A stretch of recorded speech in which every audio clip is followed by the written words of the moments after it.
marka qof baadiye ka yimid la dhaho gurigiinu joogaya oo wiilkii Saalax dhalay inoo yimi guduhu ku jira caawa kula seexanaya haye hooyo ariga geedkan ama ka dhaca maanta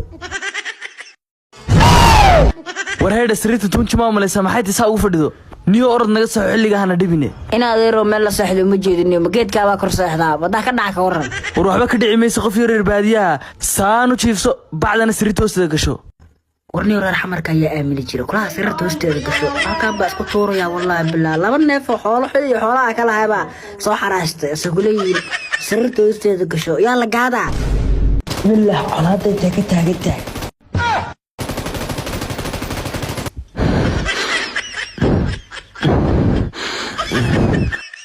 maxaa ka siiya or sariirta ka kan rag ismay arag ee baadiyaha ma igu kaanto